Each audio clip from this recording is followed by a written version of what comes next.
And now we come to the big one, Fantasia.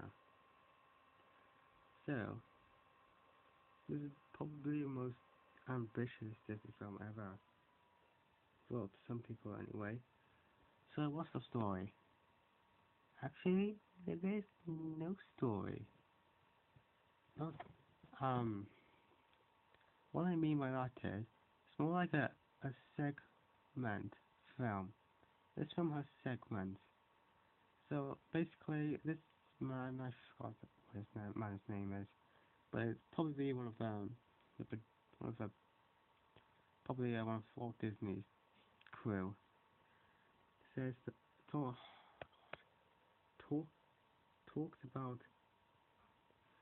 about Disney, talks about music. At first, I thought this it's about music that was made that Walt Disney made, but were not featured in any of his films. But he gives like a little slideshow of different clips with music, whether it be flowers, naked fairy ladies, dinosaurs, dancing ostriches, the Sorcerer's Apprentice, uh, Night on Bald Mountain, etc.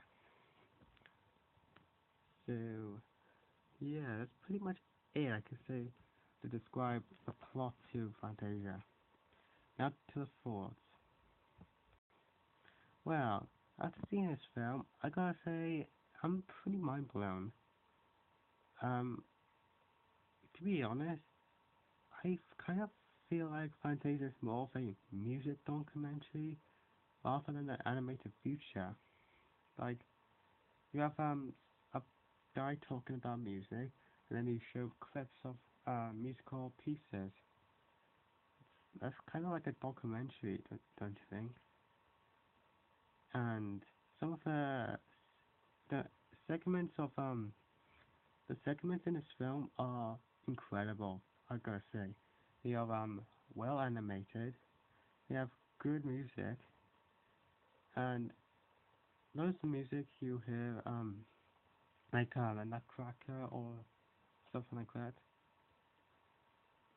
Um, yeah, not like the 2001 Space Odyssey. No, Walt Disney didn't compose that.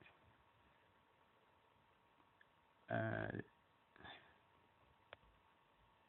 after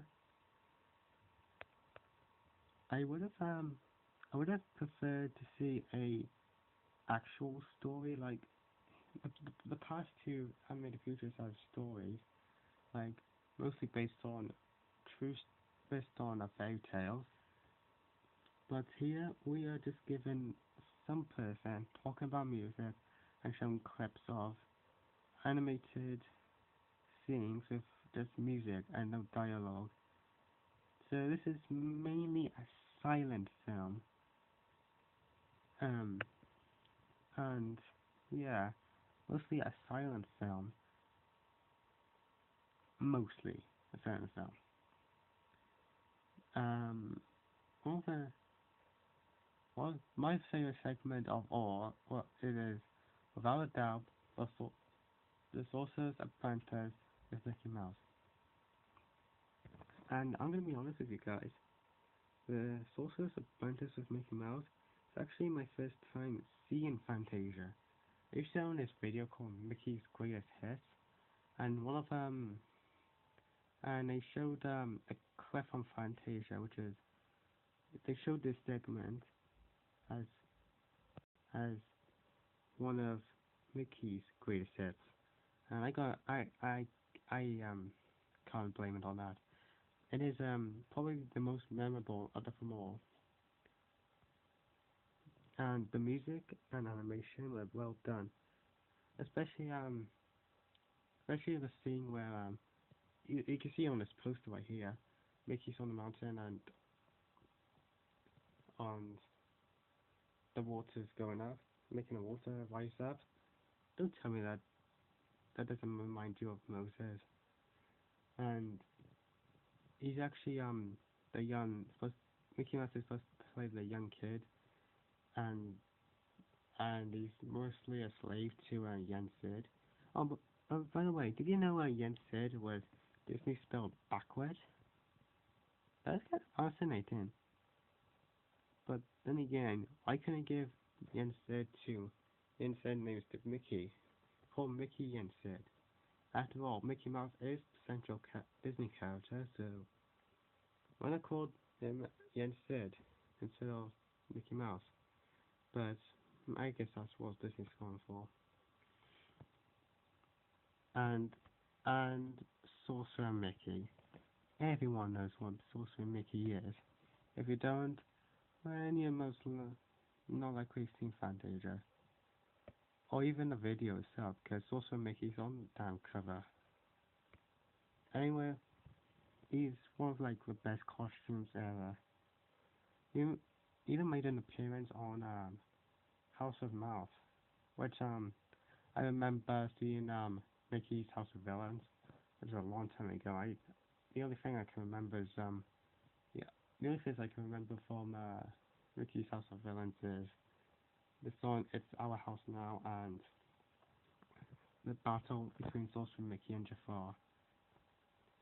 And I will re-react to that film on my reaction channel, which is always linked in the description. But yeah, everyone knows what Sorcerer Mickey is, and he's quite.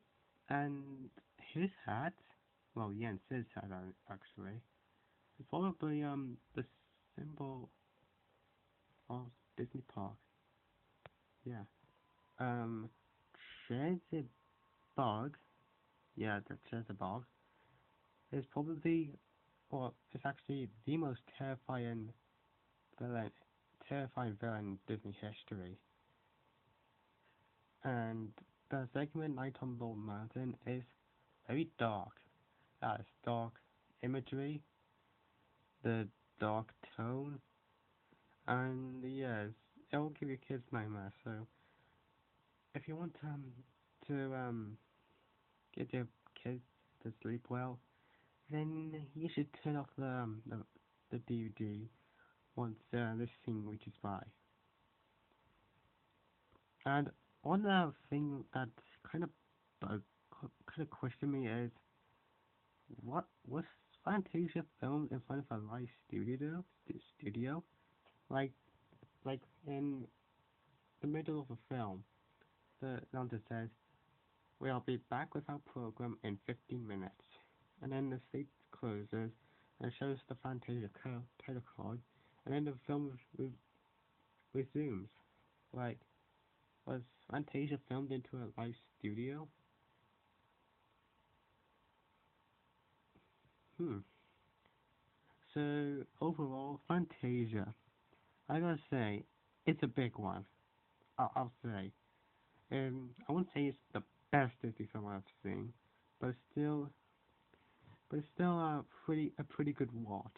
As good animation with the segments. Sorcerer's Apprentice is my personal favorite. A dark, gloomy character, or villain, I should say, with a dark, gritty segment. Good, beautiful music, and overall, I think it's a pretty good watch. I give it a 7 out of 10. Although, if I want to see a Disney film with a story, like this film has no particular story. This feels like a documentary. If I want to see a Disney film with a good story, then or if you want to see a Disney film with a good story, then go with Lion King, Snow and the Seven Dwarfs, Dumbo, any other Disney animated feature.